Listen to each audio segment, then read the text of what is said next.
Thank you. Good morning, everyone. So, as you've figured out, the topic for today is keeping it together in a fractious world. The first thing that probably ought to happen is a definition of fractious.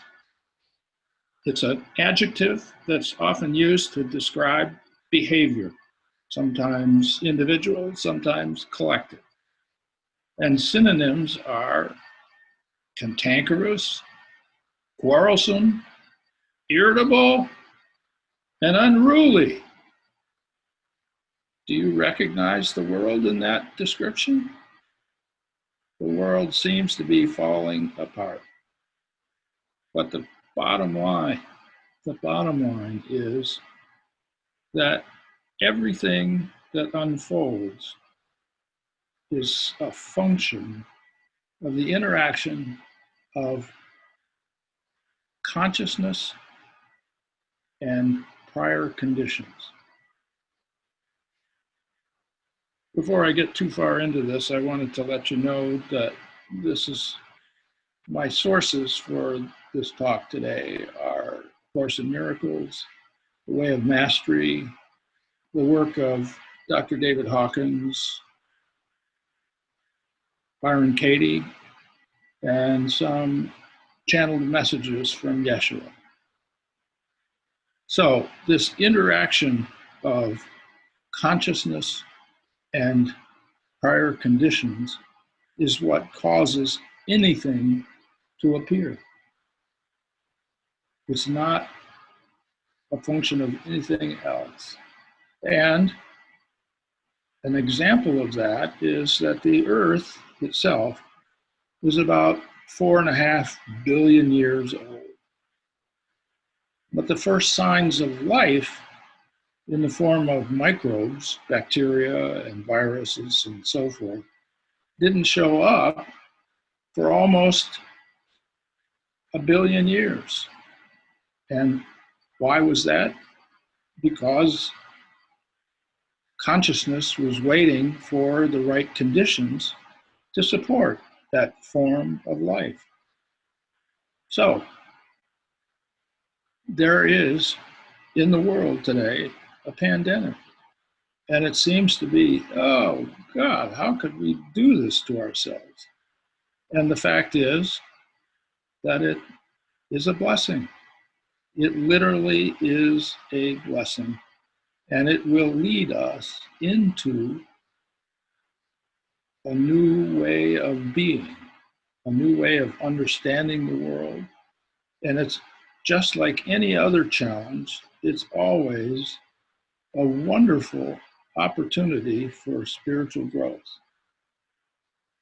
Wayne Dyer once said something like, the only problem there is a spiritual problem.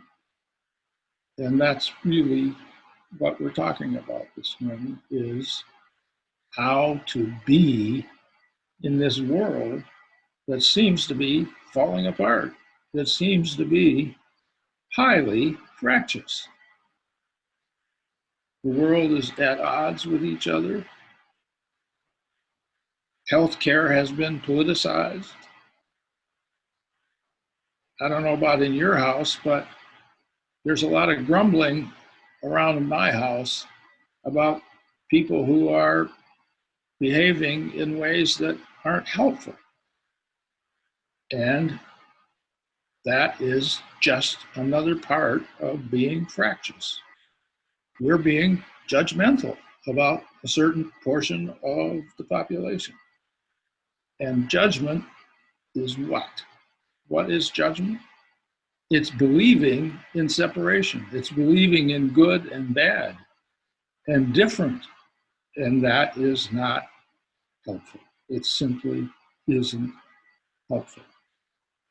So this virus has shown up at this particular point in time for the very, very purpose of being a catalyst for spiritual growth, for changes that are necessary to be made in the way the human family is living together on this very small planet. So the first thing that we need to talk about is the fact that we are always in the right place at the right time. We are here because we need to be here. We are here because we have literally, at the soul level, chosen to be here now. And what best serves us is to see that for the truth that it is, and to stop grumbling about what's going on, stop wishing that it were different. The only source of human suffering is wishing that it was different than it is. Byron Katie, in her work, discovered that you simply have to love what is. Because if you don't love what's going on, you're causing yourself pain and suffering. She used to say, I love the fact that I'm a 65-year-old woman going blind. Really? She said that. So that is what we're up to in trying to deal with the conditions that we find in the world. And it's really a wonderful opportunity to make some changes. One of the first things that becomes terribly obvious is that we need, and it's important, that we have a competent government that speaks the truth, tells the facts, and becomes willing to help everyone, regardless of station in life or what have you, in the best way that they can. Because in a government, there are many participants and there is strength in numbers. And that's why we have government, because government helps us to share resources and burdens. When we find someone in the path of a hurricane, we all turn to and help, because that's what we do collectively. Somehow, we've gotten off track a little bit in dealing with this pandemic, and we need to get back on track. What goes on in our world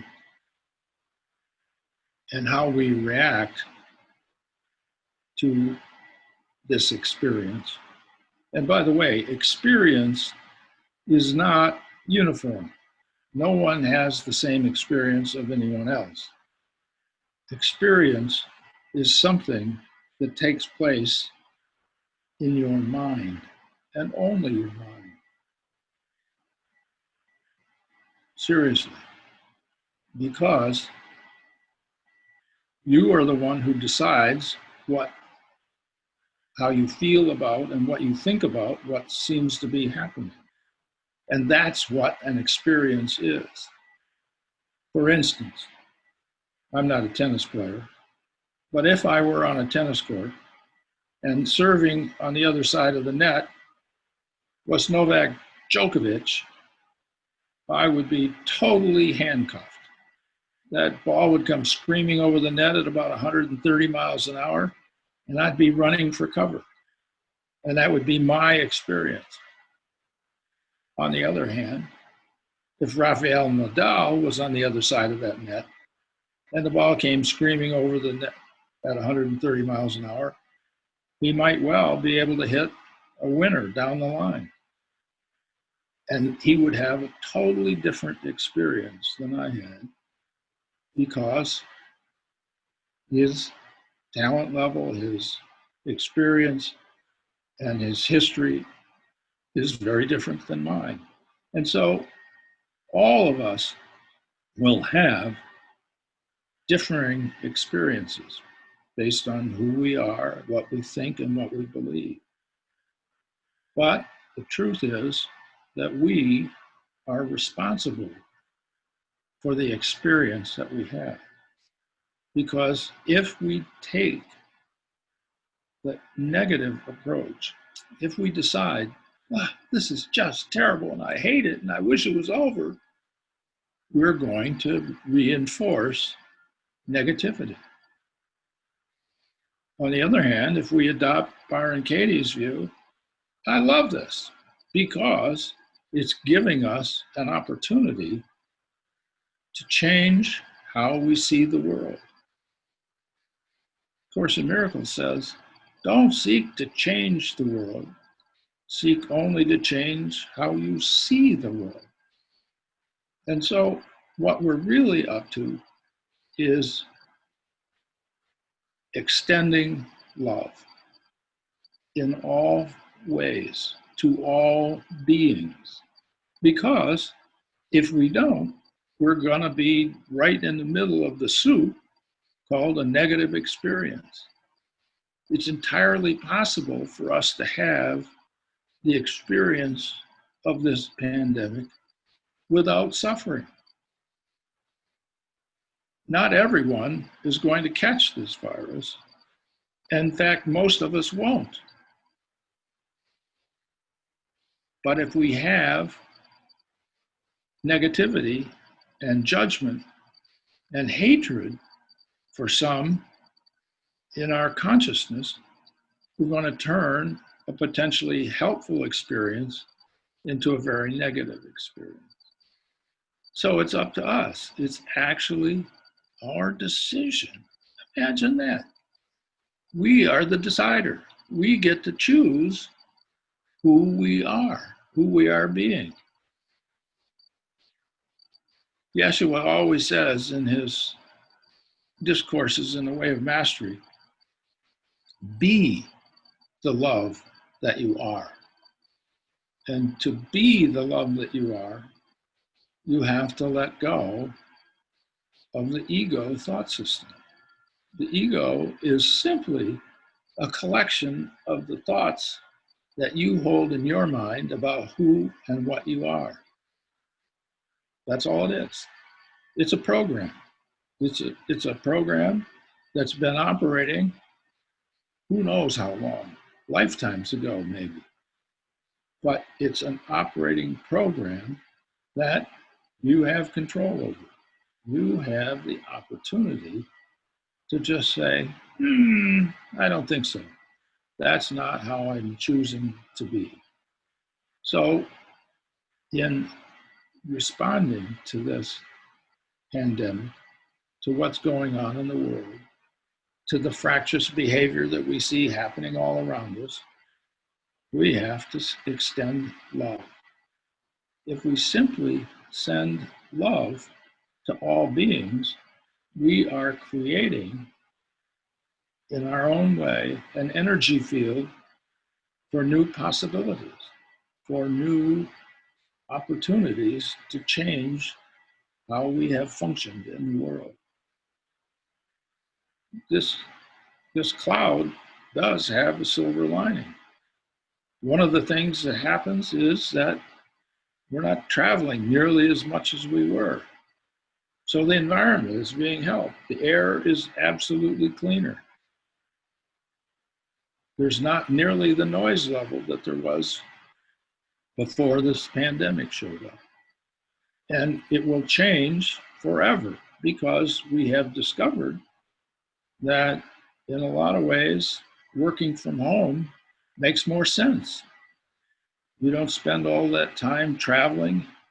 You don't burn up all the fuel that's necessary to move from one place to another. And who knows, it may well bring an opportunity for a permanent change in that regard.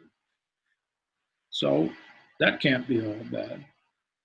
One of the things that shows up is, how is it that we see what's really important?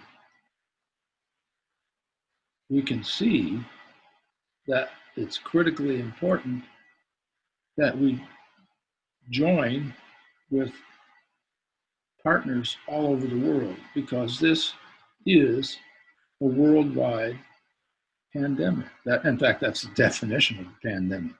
It means it's everywhere. And that's true. And the answer to solving the problem is not to be pointing fingers and claiming that it's somebody else's fault.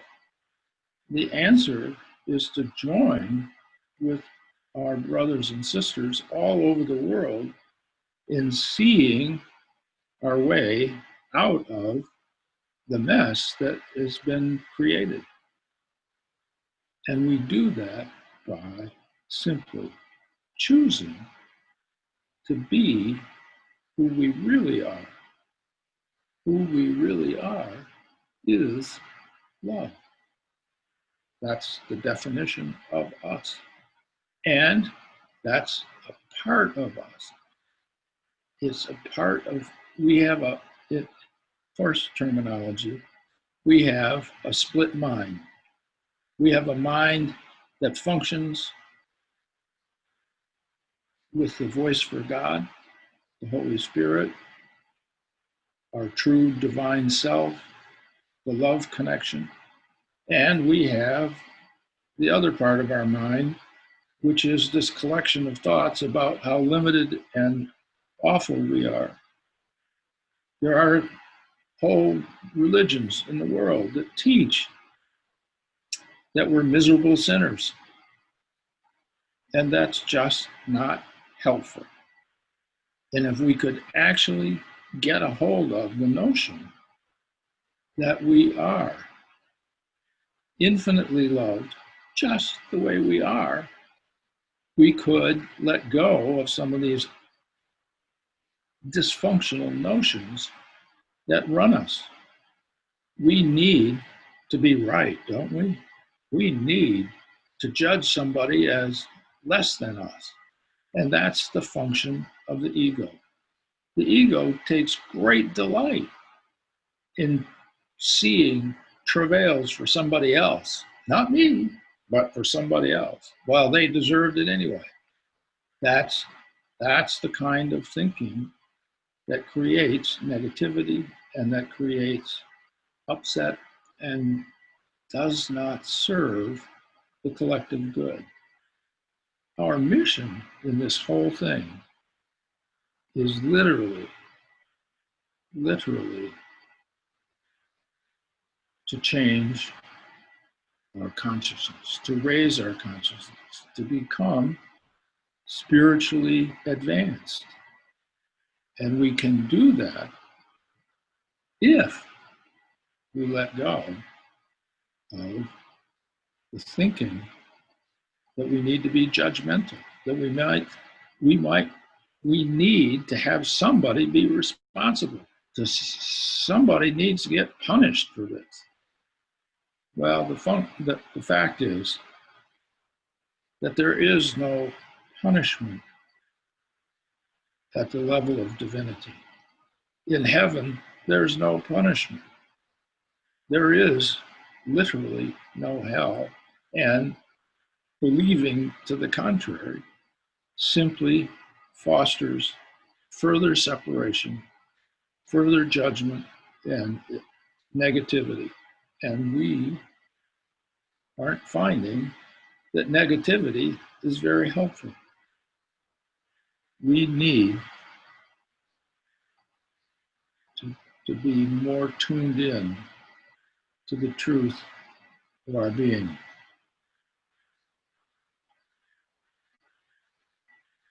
There is literally a part of our mind that is permanently connected to source.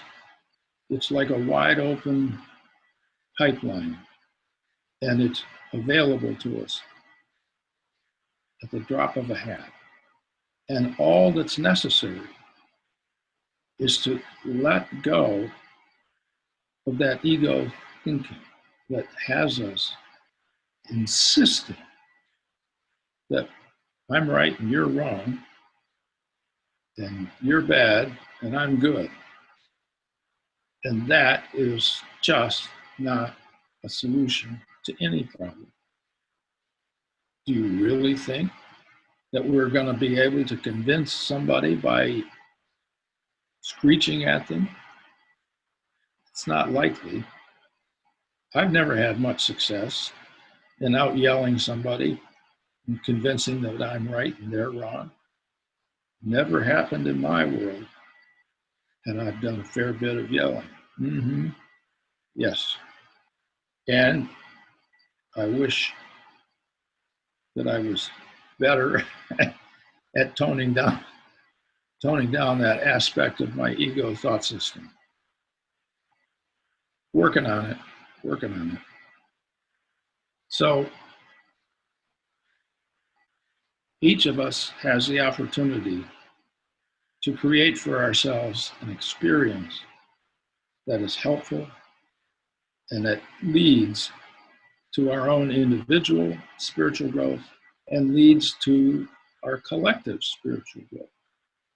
Because as Dr. Hawkins said time and time again, the single most important thing that any human being can do for the good of the world is to raise their own consciousness level. Because it's a very simple equation. An individual consciousness is an energy field, and it has a value. It has an impact on the collective consciousness, the collective energy field that is us. And so when we give up our ego thinking and start sending love to everyone, we energize a way out of this morass, a way out of this problem that we have going on in the world. And that's the same decision that we make every moment of every day.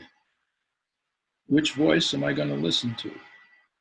Am I going to open up to that channel that's directly connected to source? Or am I going to listen to the wild imaginings of my ego thought system?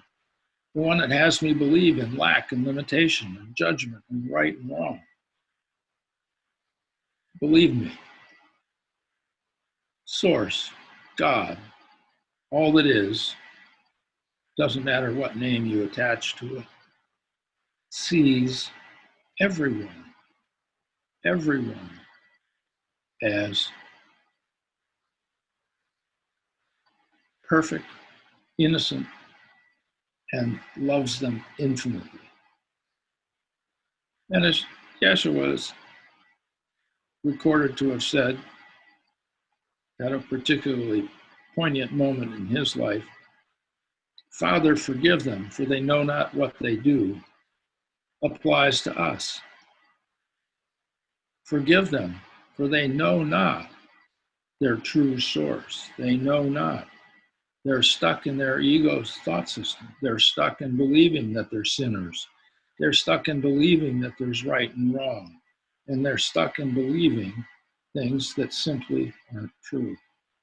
And so the answer to that is to send them love, to send them encouragement, and to know that ultimately everyone wakes up.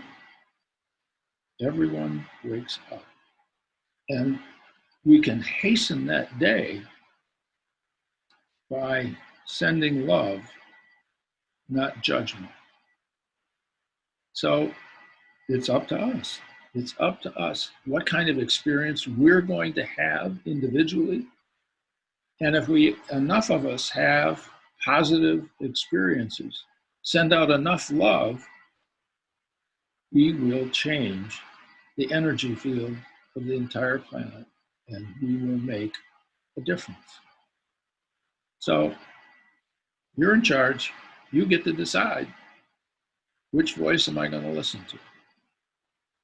And that's what I think about keeping it together in a fractious world.